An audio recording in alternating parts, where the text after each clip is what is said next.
Welcome inside the courtside. My name is Zach, and today for you, I have the second round of my final two-round mock. The NFL draft is tonight. This is one of the most exciting days in sports for me. I love the NFL draft. It's one of my biggest passions, and I cannot wait to see how everything goes down tonight. But for now, I have the second round of this mock draft. If you didn't see the first episode, I'll give you a quick rundown of the highlights. You have Mendoza at 1, obviously. You have Jeremiah Love, Sonny Styles go 4 or 5. Monster Delane at 12. I went Spencer Fano at 14, which is a little different from the usual Vega Ioane. I have CJ Allen up at 17 to the Lions, Emmanuel McNeil Warren at 19 to the Panthers. Ioane slips all the way down to number 22 with the Chargers. That string of Clemson guys late in the first round, 4 in a row. And then I had the Seahawks wrap up with Colton Hood at 32. These are all the picks you can see on the screen. But let's get straight into round 2. The Jets here. This is a guy they're going to take here that I think will go in the first round. But I think it will be via a trade. And I didn't want to project any trades in this mock draft. I feel like Jets just kind of jumbles things up, makes it a little confusing, makes it kind of. It's really hard to project trades accurately. So I didn't bother trying with this one. So I went Ty Simpson at 33. I think if he is still there at 33, I don't see a world where the Jets pass on him. The Cardinals would love for the Jets to pass on Ty Simpson here, and I think if it gets to this point where it's late Thursday night, the Dolphins are on the clock, the Chiefs are on the clock, and Ty Simpson's still on the board, and the Jets didn't trade up, I would not be surprised at all to see the Cardinals trade up to jump the Jets to take Ty Simpson if they really value him that highly and think he's the future of that franchise. But I don't know if they do think that way, so I just left it for now. I have Ty Simpson here at 33 to the Jets. At 34, I went with Caleb Lomu, tackle from Utah. Another right tackle. This draft is filled with right tackles, not a lot of left tackles. Really, the only true left tackles at the top of this class are Caden Proctor, who I had going to the Steelers at 21, and then Monroe Freeling, I had going to the Rams at 13.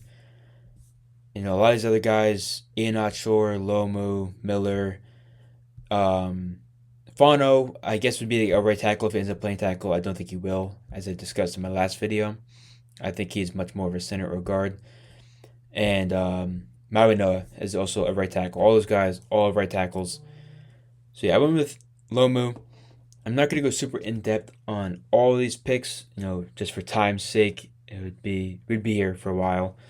So with Lomu here at 34, tackle is a pretty big need for the Cardinals. I would not be surprised if they went with. I would be mildly surprised if they went with Maui Noah at 3, but it wouldn't be the craziest shock in the world. I just think that they need edge rusher more, and they come around on tackle later, which they did here with Lomu at 34. Now at 35, the Titans. This is an edge rusher here that I think could go first round. He's kind of similar to Keldrick Falk in a way, as Zion Young. Huge, looks the part. 6'5", 262, long arms, can really extend on a tackle. Zion Young is one of my more underrated players in this class. I think he has the ability to be a Pro Bowl edge rusher one day. The Titans need edge rusher. You would not be surprised if they were fortunate enough to have Arvell Reese or David Bailey fall to them, that they would grab them in a heartbeat.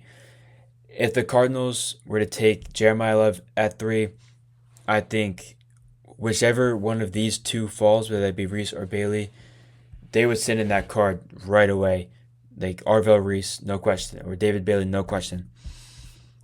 But that's not the way the board fell for this mock. So I'm with Zion Young here at 35, Now at 36, the Raiders picked what they hope to be the quarterback of the future, first overall with Fernando Mendoza. and the least shocking pick of all time. Now here at 36, I went to get his receiver, Casey Concepcion, another guy. Definitely could be in the first round. Would not be surprised at all if he went late first, even all the way up to the Browns at 24 with Omar Cooper. I think in an ideal world for the Raiders, Omar Cooper actually slipped all the way down here. Fernando Mendoza's college teammate. That would be dream scenario for the Raiders. I don't see that happening, unfortunately, for Las Vegas. So they go with Concepcion at 36. The Giants at 37. Here I have Emmanuel Pregnon, the guard from Oregon. That interior of the line was not great last year. They need to protect Jackson Dart. Pregnon is, to me, the clear number 2 guard in this class. Well, true guard. Number 1 guard is Vega Ioane. That's excluding Spencer Fano from these conversations, with him technically being a tackle for now. So I really like Pregnon. I think the Texans would be very upset here. I think they would love to have Pregnon fall to them at 38. They do have another pick later in this round here at 59, which I think if they don't pick up a guard at 28 or 38, they would definitely take a guard at 59. And I have them not taking a guard at 38. I have them taking the running back Jadarian Price from Notre Dame. Jeremiah Love's teammate. Price didn't get a crazy share of touches at Notre Dame, solely due to the fact that he was sharing the backfield with the best running back in the class in Jeremiah Love. Price could go maybe at 32 to the Seahawks. I think that's like his absolute ceiling. If he went any higher than that, I'd be very surprised, and I think it would be a reach. I think it's a slight reach here, even at 38 for the Texans, but Texans are taking this hoping he can be a long-term answer at running back. They really haven't had a long-term answer at running back in a long time. I mean, they picked up David Montgomery in the offseason via trade from the Lions. Who knows how long he's going to be there, if this is, just a 1-year, 2-year rental. And Jadarian Price is really like your long-term running back of the future. So, yeah.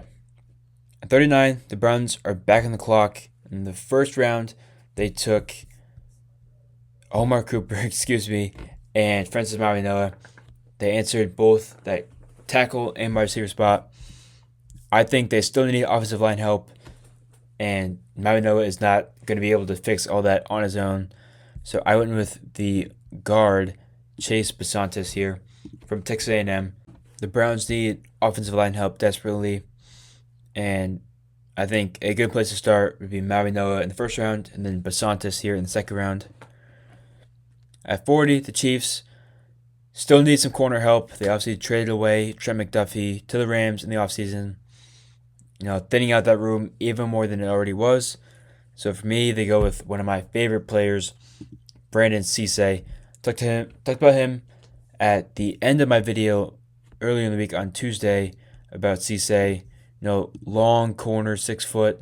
He's not the tallest, but he does have really long arms. He can be a little handsy, a little sloppy. Can have some penalties. If he can clean that up, I think he can be like a true number 1 corner in this league. I could see him going late first round, like I said in my last video, but he slides down to 40 here for the Chiefs, and I think this would be a great haul for the Chiefs here in these first 40 picks. I mean, you get Jordan Tyson, and then T.J. Parker, and then Brandon Cisse. I don't think you can complain at all if you're the Chiefs in that scenario. At 41 now, the Bengals. This is the first pick now that they traded away that 10th overall pick to the Giants earlier this week for Dexter Lawrence. I still think the defensive line needs help. Shamar Stewart was not what you had hoped for.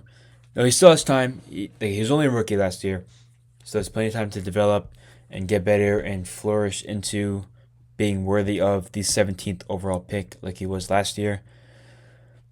And so I think they go with Not his college teammate because they never played together, but a fellow Texas A&M draftee, Cassius Howell. Howell could have gone in the first round if it weren't for his measurements. His arms are extraordinarily short, unfortunately, and that's going to cause him to slip. I think if it wasn't for that, I do think he would be a first round pick. But after seeing just how short his arms were, 30 inches, I can't see him going in the first round. I think he slips. Could be even past 41, but I think he'll go in this range of, like 39 to 44. I have him right smack dab in the middle of that at 41 to the Bengals here. 42, the Saints is another player who's had a bit of a slide and could go round one, but he didn't. However, the slide stops here for the Florida interior defensive lineman Caleb Banks. The foot injuries do worry me, and the foot injuries will worry NFL GMs, and that's probably why he's still here on the board at 42, is because he had multiple foot injuries. He missed about half of the 2025 season with that foot injury, dealt with it in 2024 as well. Foot injuries like that with big, heavy players is concerning, especially long term. And so I think that deters teams from taking him in the first round. But here at 42, the Saints take the risk, if you will, and grab him at 42. At 43, another interior defensive lineman, this one from Georgia, Christian Miller. Him and Banks really are interchangeable for me. I can see either of them going at 42 and 43. I could see them going at 38 to the Texans if they don't take Peter Woods here at 28. Plenty of options for both of those guys. They could both go in the top 35 picks. They could both go in the 40s. Who really knows with this draft? This is one of the more unpredictable drafts in recent memory. The Jets here at 44. This was a really tough decision for me. I spent probably 15 minutes here just going back and forth with myself. It was between a couple of guys here. So first, we had them take, this is their fourth pick, believe it or not. They have tons and tons of picks. So they started off with David Bailey, second overall. And then I had them take Jermod McCoy at 16. This is where things kind of get weird because they already took McCoy. But that secondary was so bad last year. Worse than the league. Didn't have a single interception the whole season. That is just completely unacceptable for an NFL team. I had them take Simpson at 33, by the way. Yeah, they took McCoy at 16, but I still think they would take another corner here, honestly. I was between two guys.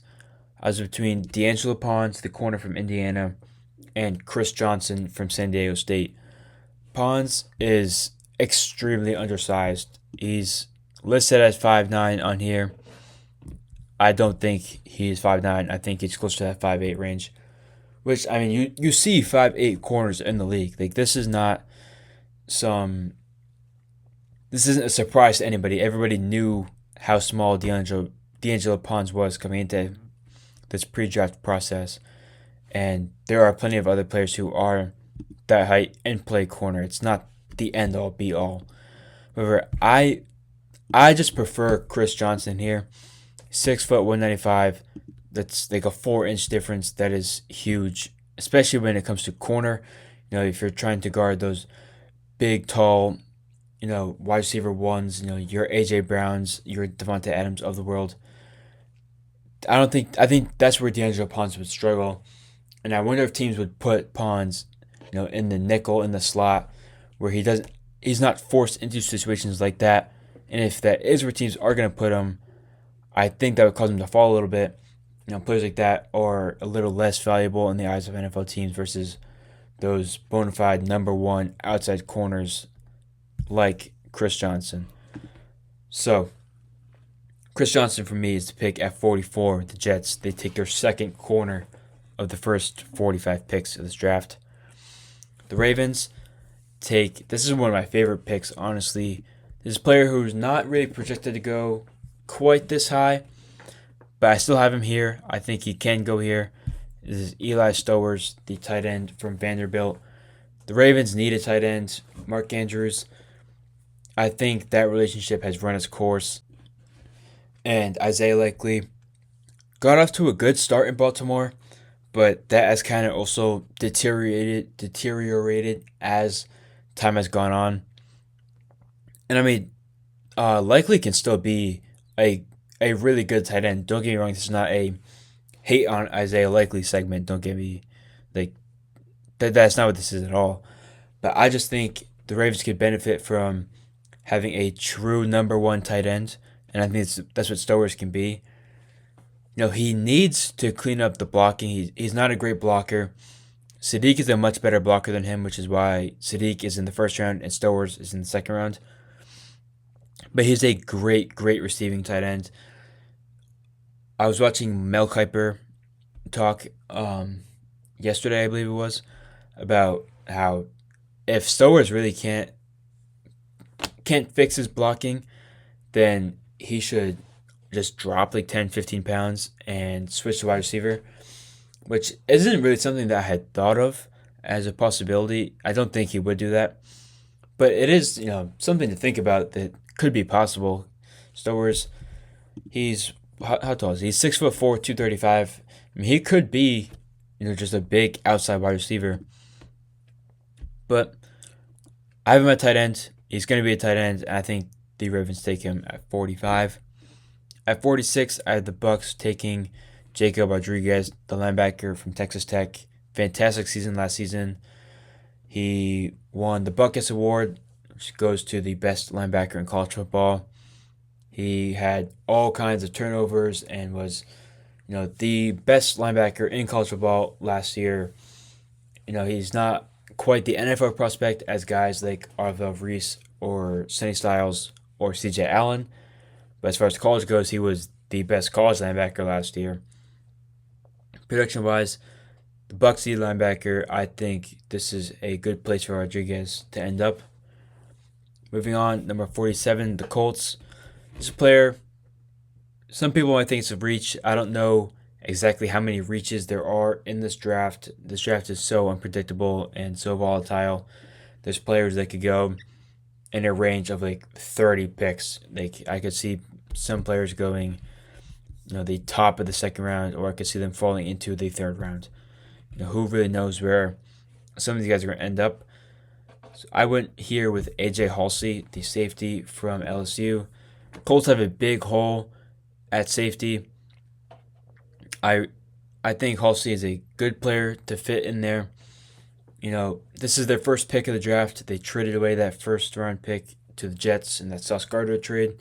So I think they continue to beef up that secondary. They go with Halsey at 47. At 48, the Falcons. I think this is where the D'Angelo Pons slide, if that's what you want to call it, ends.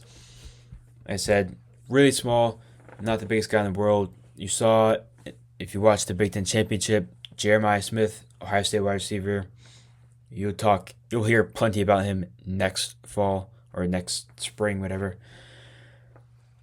Pons, that's the type of matchup that I think will trouble Pons in the NFL. A big, lengthy, like number one wide receiver, which I think why he could end up in the slot as like a nickel corner. And if that's where he ends up, he's going to slip a little bit. I think that's where he does fall, down to 48, the Falcons. The Vikings at 49 do get that interior defensive lineman that I was talking about in last episode. I wanted them to take at 18, but I didn't feel there's anybody really worth it. However, here at 49, I think Lee Hunter, the interior defensive lineman from Texas Tech, is more than worthy of the pick at 49. You would like to see him maybe drop a little bit of weight. He's 330 pounds. I think that's underselling it a little bit. He had a little trouble moving, I feel like, last season for Texas Tech. He certainly benefited from having David Bailey and Romello Height on the outside. But he's a fantastic player. Do not get me wrong at all. I think he will provide production for the Vikings, especially in such a massive hole that they have there at defensive at interior defensive lineman. So I think Lee Hunter is a great fit there. You know, would love to see the Vikings take a player at 18, interior defensive lineman, at 18. Didn't feel anybody should have gone there. So they take Thieneman at 18 and come back around on the lineman at 49. Moving on to the Lions at 50. At 17, I had them take CJ Allen. And here I think they stay on the defensive side of the ball. They take Oklahoma edge R. Mason Thomas. R. Mason Thomas, great player. He's very fast. He's very quick off the ball. He's not going to power rush you very much. He's going to try and get around you. He has great bend. He missed about a month last season for Oklahoma. He had I believe it was a foot injury. That's not as much of a concern as would be with Caleb Banks because he's a lot lighter than Caleb Banks. He's only 249 pounds. Caleb Banks is like in the 330s, I think. Yeah, 330 on the dot. So yeah, that's not as big of a concern. He came back and he looked himself. His first game back was the Tennessee game, and he had a scoop and score touchdown on that play. So not worried about injury really much for R. Mason Thomas. I think he's a great player to put opposite of Aiden Hutchinson there on the defensive line in Detroit. 41 for the Panthers. This is one of those players that I feel like has a really wide range. I think he could go top of the second round, maybe even very late here in the first round. Or it could slip down here to the 50s like he did in this mock draft. This is Alabama wide receiver Jeremy Bernard. You see Chris Bell here. I don't think he will go over Bernard due to his ACL injury. He tore his ACL, and I believe it was early November. And so who knows when he's going to be back. He's definitely going to miss the start of the season, if I had to guess. You would hope to get him back at some point during the season. However, his camp has not ruled out him basically taking a red shirt and sitting the whole first year. So he's going to fall a little bit due to that injury concern. I think if he wasn't injured, he would probably be a first-round pick, honestly. He's going to fall a little bit, which contributes to Jeremy Bernard's rise per se. And so this is a little bit of a fall for Bernard. He could go, in the 30s. But he falls down to 51 to the Panthers. Get Ted McMillan, another wide receiver, opposite of him. Moving on to the Packers at 52. Could have gone a couple different directions. However, I chose to beef up the corner room. That room's been pretty thin for a little bit now. Now Jair Alexander kind of fell off and then left. They've been in search of a corner, and they go with Keith Abney II, the corner from Arizona State. The Packers defense is definitely a big step up this year. The addition of Micah Parsons was huge. He unfortunately tore his ACL. Hopefully he's back for the start of next season. But yeah, I think the defense still needs a little bit of help. I think corner is a good place to start. Keith Abney II would be a great pick there at 52. Steelers at 53. The first round they took Caden Proctor at 21. Now I think they take the linebacker Jake Golday. Jake Golday for me kind of begins like a cluster of linebackers that I think are going to go late second, early third. It'd be Golday, and then Josiah Trotter, the linebacker from Missouri, Anthony Hill from Texas, Kyle Lewis from Pittsburgh. And I think those four guys are all going to go pretty close to each other.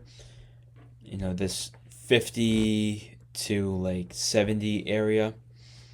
So I think Golday is the first to go. He goes to the Steelers at 53. Now the Eagles up at 54. This is where I have Chris Bell going off the board. I think the Eagles are a team that can afford to wait if need be for Chris Bell. They're a team, very established team. Look to be in the playoffs. If they could get a guy like Chris Bell, for late October late October, early November to get ready to kind of push towards that, I think would be huge. Who knows what's going to happen with A.J. Brown? As of right now, it looks like he's going to go to the Patriots after June 1st. But like I said, who knows what is going to happen with the A.J. Brown saga. So the Eagles go with Chris Bell here at 54.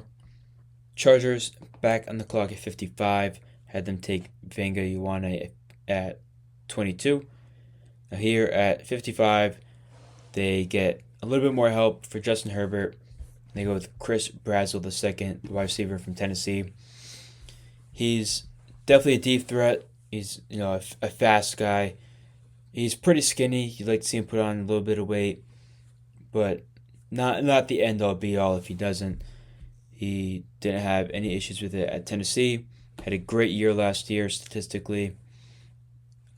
I think he'd be good to have opposite of Quentin Johnston and Ladd McConkey.